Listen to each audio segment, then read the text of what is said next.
Eu espero que todos consigam ouvir.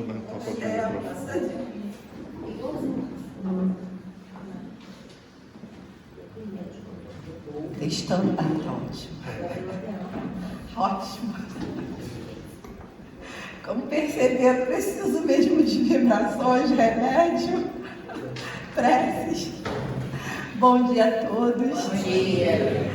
E o estudo desta manhã está no Evangelho segundo o Espiritismo. O capítulo é o 2. Então, como sempre, a gente vai fazer uma conversa, né? Uma conversa, assim, uma troca de energias. E espero que a gente consiga meditar na proposta deste capítulo, que tem como tema central: meu reino não é deste mundo.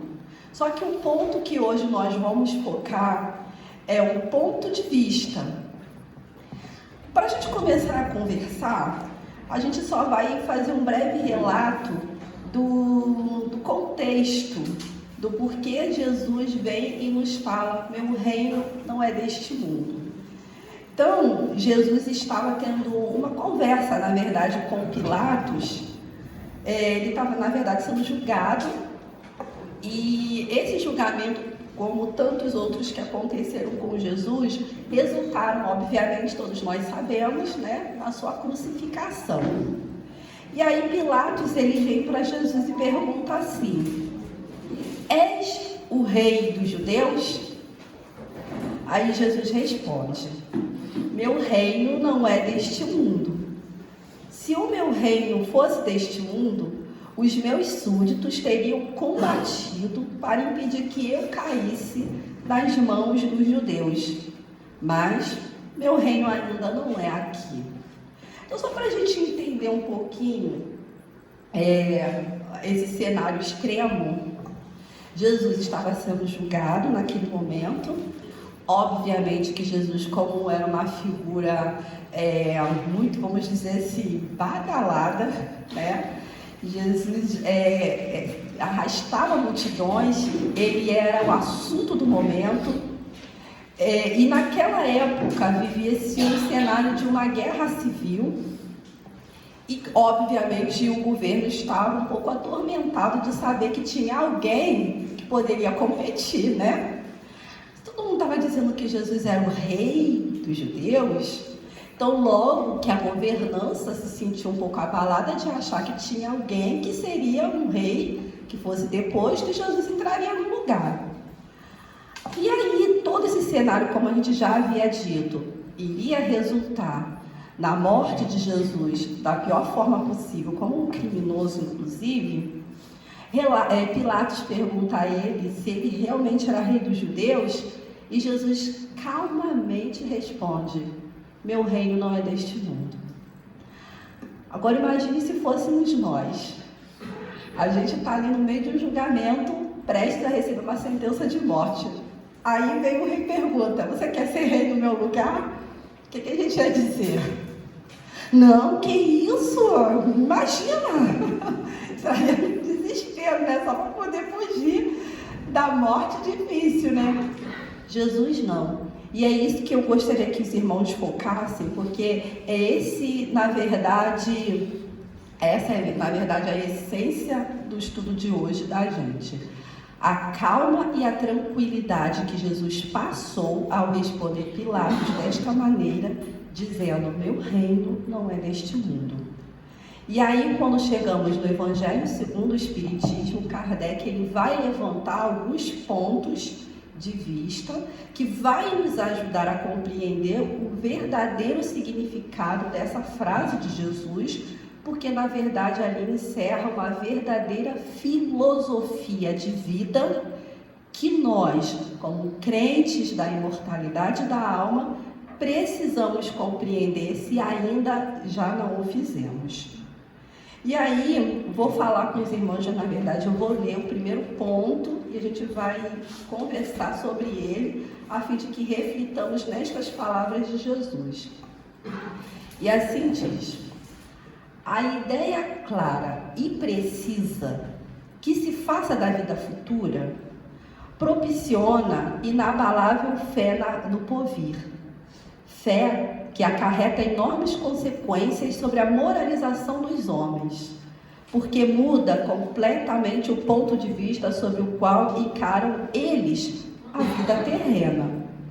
Para quem se coloca pelo pensamento na vida espiritual, que é indefinida, a vida corpórea se torna simples passagem, breve estada no país ingrato. As vicissitudes e tribulações dessa vida não passam de incidentes que ele suporta com paciência. Estamos assim? Por sabê-las de curta duração e devendo seguir-lhes um estado mais ditoso. A morte nada mais restará de aterrador. Deixa de ser a porta que se abre para o nada e tornar-se-á que dá para a libertação, pela qual entra o exilado numa mansão de bem-aventurança e de paz.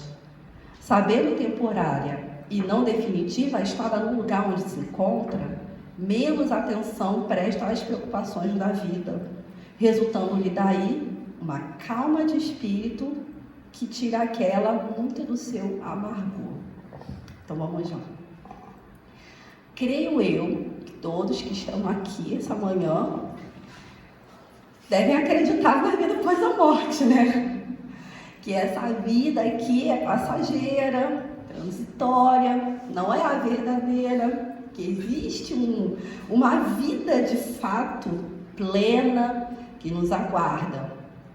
Aí eu pergunto, que consequências tem isso para cada um de nós?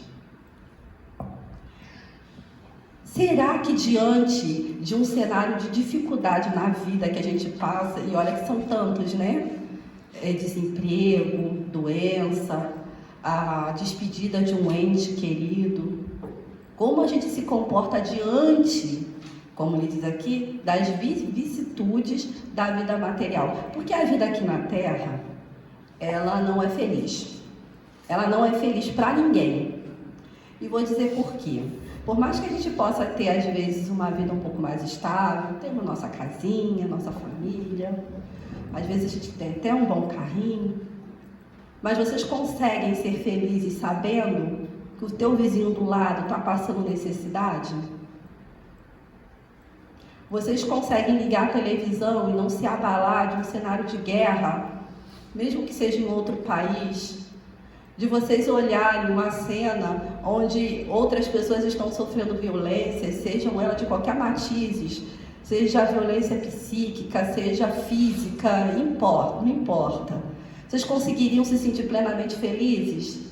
Não. Uma pessoa mais um pouquinho sensível não conseguiria viver em paz com isso, sabendo que um colega do teu lado está passando por uma necessidade.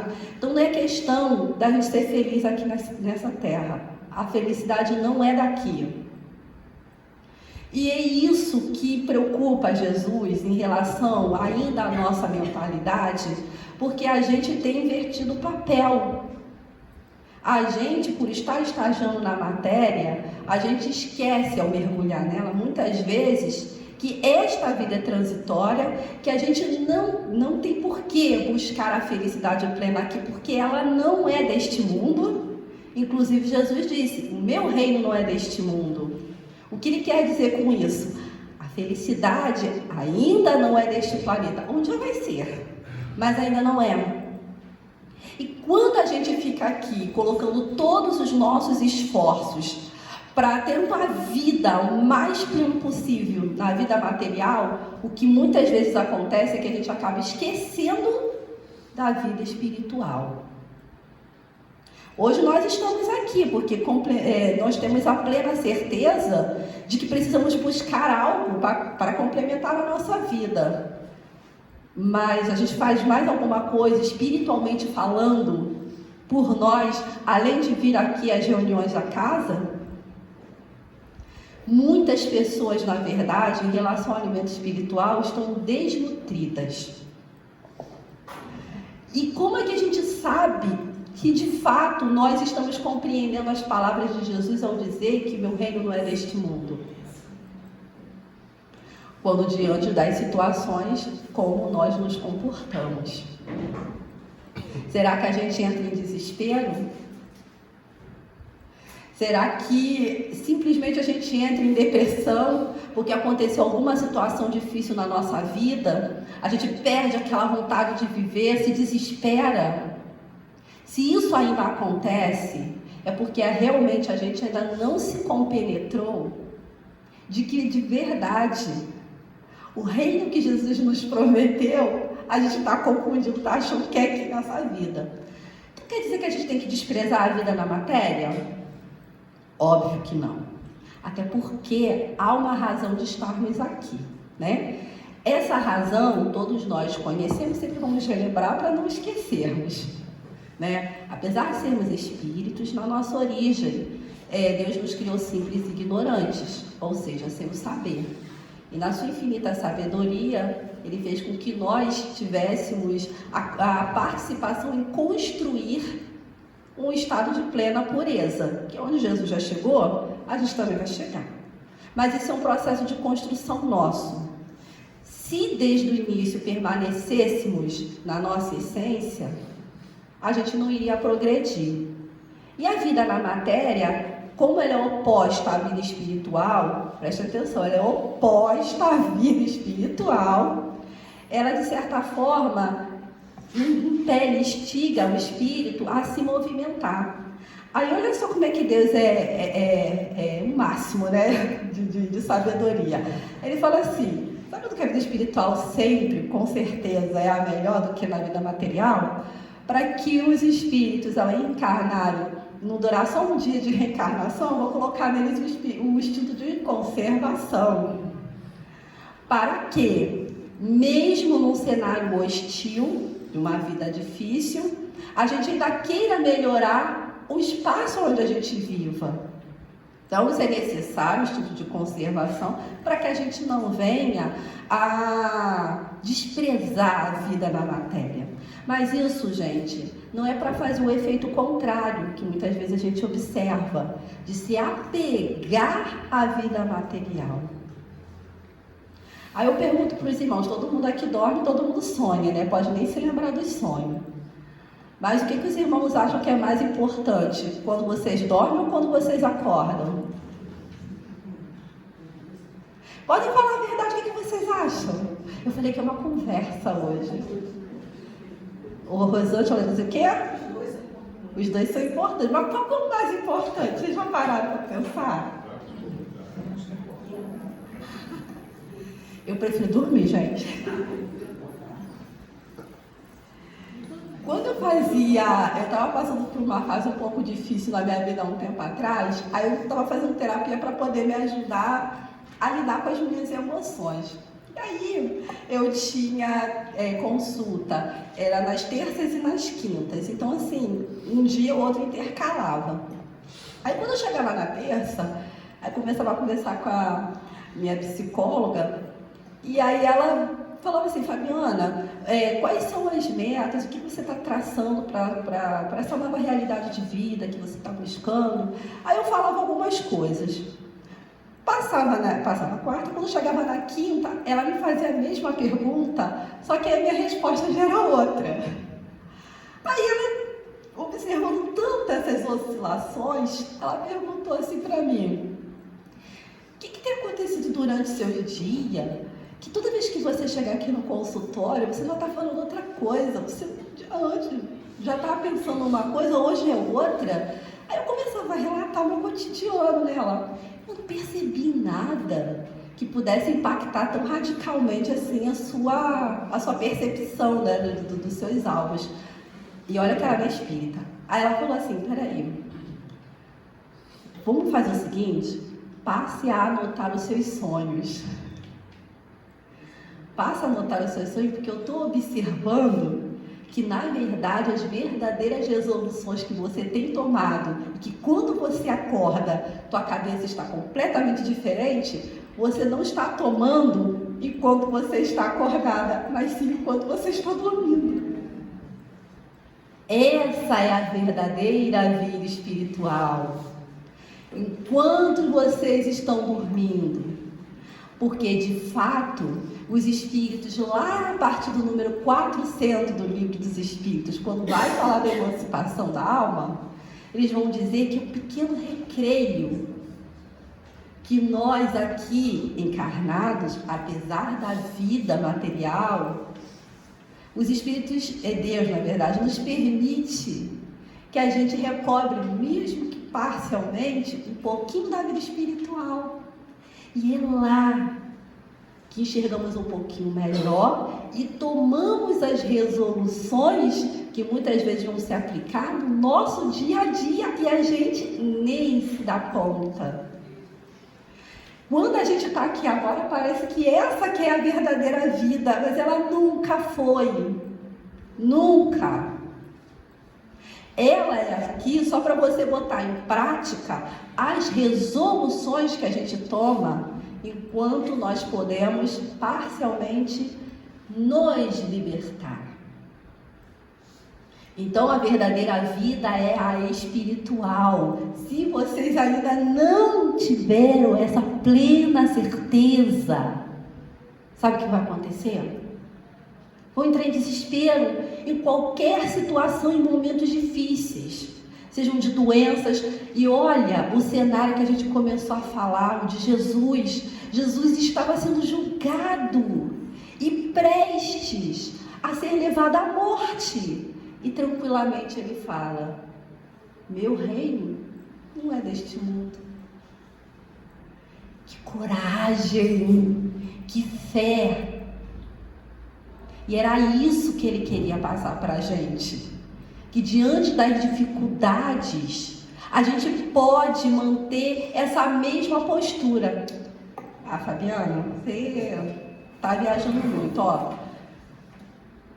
Fiquei desempregado, ou estou com uma situação difícil na família de vida, filho meu está internado, ou vamos fazer melhor? De todos os cenários que a gente falou aqui, doença, questões financeiras, enfim, acho que lidar com a questão da morte é a pior de todas, né? Porque a gente fala assim, tem solução para tudo menos para a morte. Mas na verdade até para a morte tem, viu? Porque a morte não existe. Né? A gente tem certeza disso. A gente fala certas frases que a gente nem pondera o que a gente está falando, de tão mergulhados na matéria. E eu vou dizer para vocês que isso não é uma quimera, tá? Tem um estudo que foi desenvolvido, na verdade é um documentário desenvolvido pela rede de canal BBC. Ela fez um documentário que tinha por intuito mostrar, por um outro ângulo, a situação de pacientes em doenças terminais. Viu, gente? Então, assim, pessoas que já sabiam que estavam com dias contados aqui na Terra. Então, eu preferi ir no mais extremo. Tipo Jesus. Estou indo no mais extremo. Aí, quem participou desse documentário era uma equipe de enfermeiras do Hospital Universitário Stockholm, que decidiram compartilhar um pouco sobre as histórias que eles ouviram de pacientes em estados terminais. Baseado nos relatos, dessas enfermeiras, elas concluíram uma coisa, que é possível ter uma boa morte. Será que estamos educados para morrer? Temos educação para isso? Bom, e o estudo concluiu que para que isso ocorresse, bastassem pequenas coisas. Segundo as enfermeiras, os pacientes que enfrentavam doenças terminais se mostraram mais positivos do que o restante dos pacientes que já tinham, inclusive, data para receber alta do hospital. Aí eles contaram, entre outras coisas, na pesquisa, que, tipo assim, antes de, sabendo que estava prestes a morrer, tinha um casal, por exemplo, que estava em estado terminal de câncer, que tudo que eles queriam que juntassem na cama deles, para que eles passassem momentos juntos. Tinha alguns pacientes que pediam para só receber o animalzinho de estimação deles. Tinham outros, mas engraçado, pediam só uma xícara de chá. Outros que pediam só para poder falar com algum familiar, estar juntos ali ou só conversar. O resultado disso foi, assim, assustador. Porque essas pessoas que estavam em estado terminal, elas passaram uma positividade, uma irradiação de felicidade muito mais extrema do que a pessoa que estava ali para receber alta, que ia voltar para a vida, ia voltar para a família. E aqueles que estavam ali, eles falaram no final, chegaram ao final da vida com o coração leve, porque simplesmente fizeram somente aquilo que interessava na vida. As coisas mais importantes, como a presença de pessoas queridas, né? Não se preocupar em demasia com dificuldades.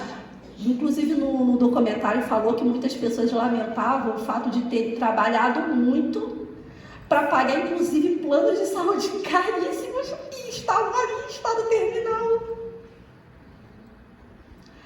Tu quer dizer que a gente não tem que se importar com a vida? Não é isso. Inclusive Deus, Ele não condena a busca dos prazeres, né, de a gente construir uma boa casa, de pensar em dar boa educação aos nossos filhos.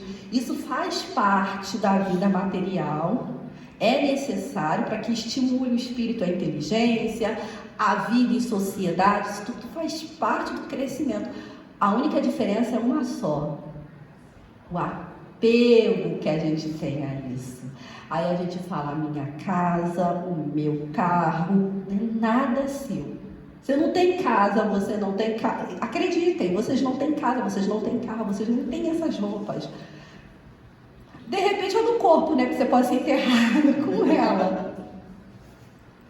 Mas a casa, o carro, até os filhos não são seus.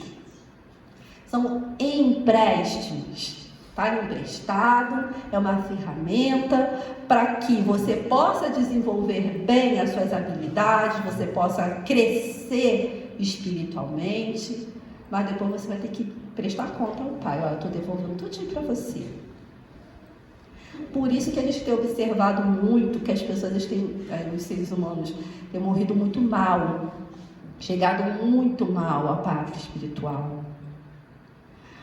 A perturbação espírita, que é aquele fenômeno que os espíritos nos falam, que é aquela duração de tempo que a pessoa nem se reconhece como tal no mundo dos espíritos, tem sido muito prolongada entre os encarnados, porque desencarnam, mas ainda continuam querendo a casa, desencarnam ainda querendo o dinheiro que deixou no colchão, né?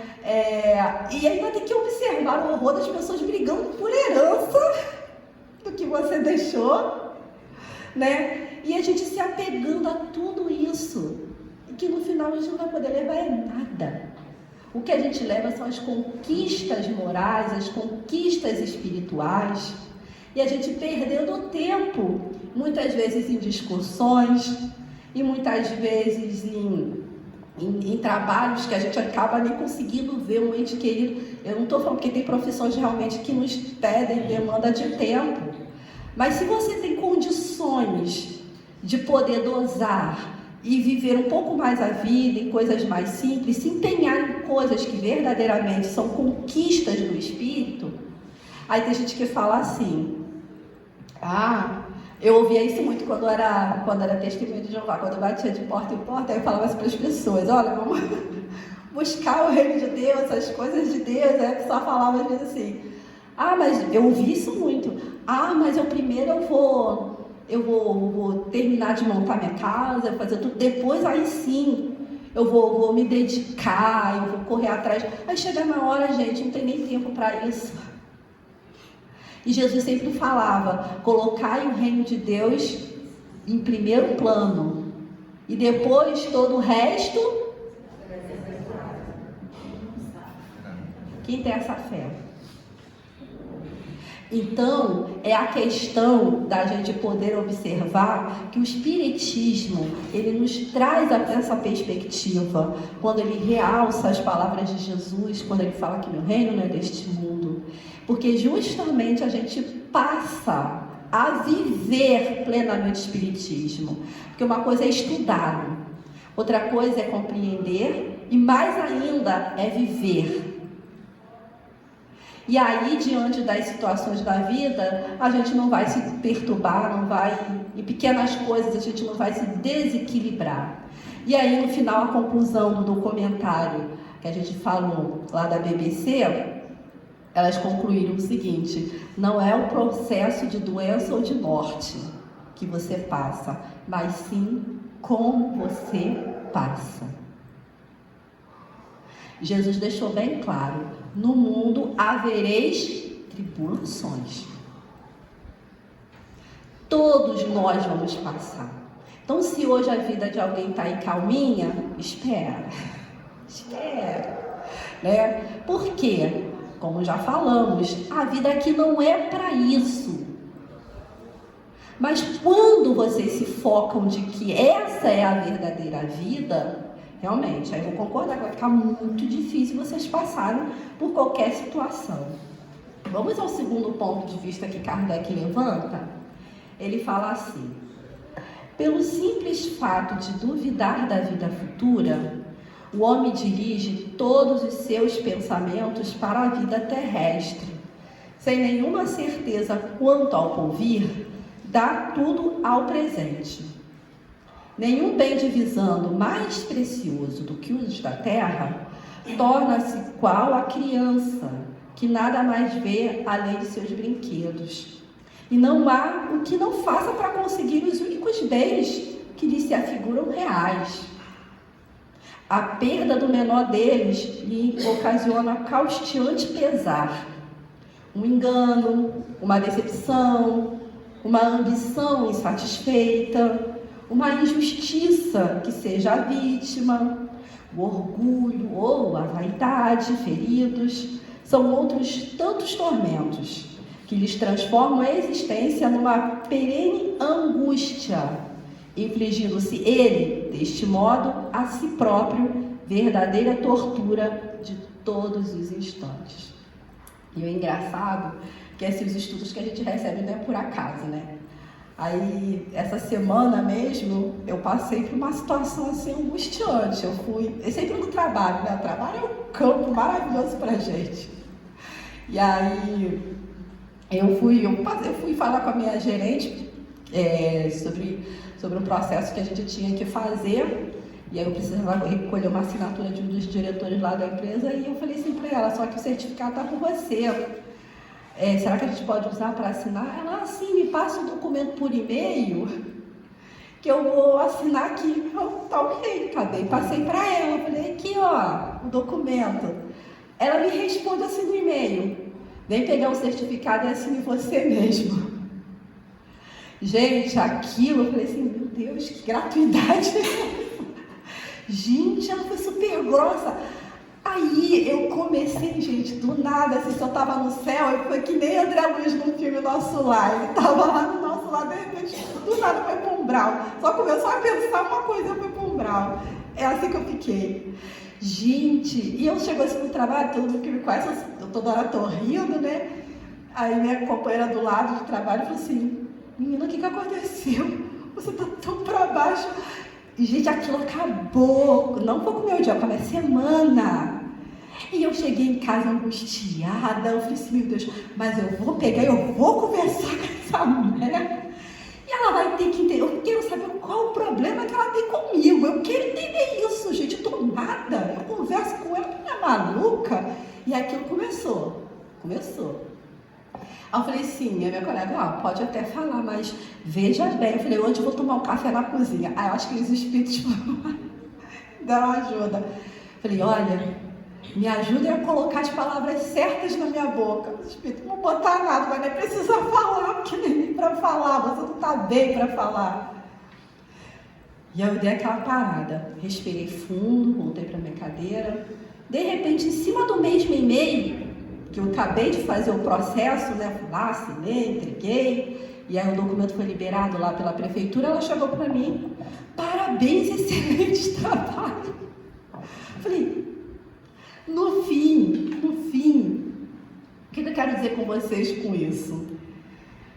A pessoa podia exatamente estar no dia ruim, já é conhecido, estou 9 anos lá, que ela tem um jeito de falar que é típico dela. Só que eu não precisava comprar essa ideia, porque naquela hora a minha vaidade ficou ferida, meu orgulho. E uma coisinha que era desse tamanho, ela podia ter estado me dando fora. Eu acabei com a minha semana por causa daquilo. E é isso que ele fala aqui. Gente, se a gente olhar os problemas da vida e falar assim, gente, isso é um teste, é uma prova para saber até onde vai a sua paciência, até onde você consegue entender o limite do outro, até onde você pode compreender que se aquele outro está num momento difícil, tem um dia que você também vai estar, e você quer que o outro seja também benigno com você. A gente pede provas, a gente pediu para estar aqui, a gente pede provas, e quando a gente recebe, a gente fala, não quero fazer. A gente recebe essas situações de presente para a gente, para ver se a gente supera. E depois daí eu fiquei bem vergonhada comigo. Eu falei, gente, é nessa altura do campeonato, e eu me portar assim. Aí eu percebi, qual foi a raiz que me fez ficar com raiva só porque ela falou desta maneira? Tem um só. Vaidade. Você gosta que alguém fale diferente, atravessado com vocês mandem fazer? Mas ele é minha gerente. O papel dela. Aliás, parece que o papel de chefe é ser chato mesmo, né? A gente está ali para tentar entender o outro, para tentar compreender, mas acima de tudo, é como a gente encara as coisas. E depois que eu dei uma freada naquela postura de deixar o umbral, eu vivi o umbral, eu informei. Eu acho que se alguém fosse vidente naquela hora, eu ia enxergar as trevas em torno de mim, que realmente, gente, eu me desestabilizei legal. E eu criei formas de pensamento, eu criei um cenário. E é isso que eles falam aqui, olha, por isso que Kardec até colocou aqui em negrito, porque são palavras dos Espíritos, infligindo-se ele, desse modo, a si próprio, verdadeira tortura todos os instantes. Somos os veículos de nossas felicidades e de nossos tormentos. Fazemos o nosso céu e fazemos o nosso inferno. Porém, quando eu tenho certeza que isso aqui é passageiro, até quando alguém vai lá e me espeta, eu não vou entrar em desespero. Vocês conhecem a história de Santo Inácio de Antioquia? Ele foi discípulo de João. Ele ainda chegou a conhecer Paulo, e segundo nos conta, eu acredito que foi até ele que substituiu Pedro na congregação. E ele era aquela pessoa fervorosa, depois ele foi até canonizado pela igreja, né? E como ele pregava bastante o evangelho, as palavras de Cristo, ele tinha uma fé, gente, que era comovente. E como naquela época os cristãos eram um perigo para o governo, conseguiram capturar Santo Inácio de Antioquia, e ele foi sentenciado à morte, mas no Coliseu, para ser devorado pelos leões. Ok. Imagina que morte deliciosa também, né? E aí, quando ele chegou na cidade que ele iria morrer, ele começou a rir. Os soldados em volta dele começou a rir. Aí os soldados, o que você está rindo? Você está maluco? Você está indo para o Coliseu, você vai ser devorado pelas feras. Ele, não, eu estou rindo porque essa cidade é linda. Aí os soldados, como assim? Você está rindo porque essa cidade é linda? Ele, imagina só, se eu estou vindo morrer numa cidade linda, imagine a cidade que Jesus preparou para mim depois que eu morrer. Nossa! Nossa!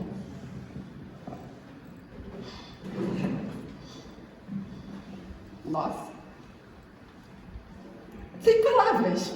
Será que a gente tem essa certeza? E aí a gente se desespera porque alguém fala um pouquinho tortinho com a gente. Ele ia e foi devorado pelas feras.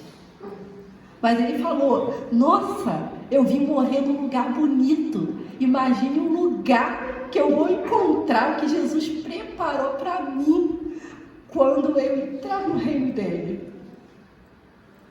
Mas isso, gente, é a plenitude de uma consciência tranquila, do dever cumprido, da certeza de que fez todo o possível para viver realmente as palavras do Cristo, de tentar pôr em prática os seus ensinamentos, tentar compreender o que o Espiritismo fala para a gente. Porque quando a gente estuda o Espiritismo, a gente está, na verdade, relembrando as palavras de Jesus. O Espiritismo veio trazer aquela explicação que no passado as palavras de Jesus a gente não compreendia na plenitude, justamente porque ainda a gente tinha a mente muito materialista. E a gente ainda tem os resquícios. E é por isso que muitas vezes a gente tem dificuldade em compreender certas coisas. Mas os tempos agora são outros. Os tempos agora são da gente conseguir compreender que somos de fato espíritos, gente. A gente não precisa se apegar a nada, só se apegar e mudar, e ser pessoas melhores. Tentar tolerar o outro. Olha aí, gente, época de eleição, tolerar o outro. A gente se descobriu aqui no Brasil patriota bastante, né? Que a gente tá assim, a gente fica num estado de exaltação, porque a minha visão é uma, o ângulo do meu irmão é outro. E tem gente que para de falar, briga. Gente, prestem atenção. A gente foi colocado ao lado de pessoas, às vezes completamente diferentes da gente, para nos exercitar justamente ao exercício de compreensão, porque Jesus falava, se é mais fácil você gostar de um filho do que gostar de um inimigo. Então, qual mérito tem de eu gostar do meu filho? Nenhum, porque isso eu já faço naturalmente. Agora, de um inimigo, esse é o verdadeiro exercício. Vamos ler mais um outro ponto de vista aqui para a gente poder fechar nossas reflexões. O Espiritismo dilata o pensamento e lhe rasga horizontes novos. Eu estou até agora emocionada com a história de Santo Inácio. Nossa. Em vez dessa visão acanhada e mesquinha, que o concentra na vida atual, que faz do instante que vivemos na Terra único e frágil eixo do porvir eterno, ele, o Espiritismo, mostra que a vida não passa de um elo no harmonioso e magnífico conjunto da obra do Criador. Mostra a solidariedade que conjuga todas as existências de um mesmo ser, todos os seres de um mesmo mundo e os seres de todos os mundos, ou seja, até aquele político que a gente não gosta, ele é nosso irmão. E se a gente não gosta dele hoje, vai ver que a gente foi pior do que ele no passado, a gente nem se lembra. Graças a Deus tem um véu que nos encobre isso, gente.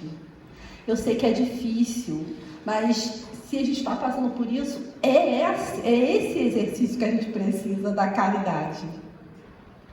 Faculta, assim, uma base, uma razão de ser a fraternidade universal. Enquanto que a doutrina da criação da alma, que acredita que você foi criado hoje e acabou, e que dá, né, por ocasião do nascimento de cada corpo, torna estranho uns aos outros todos os seres.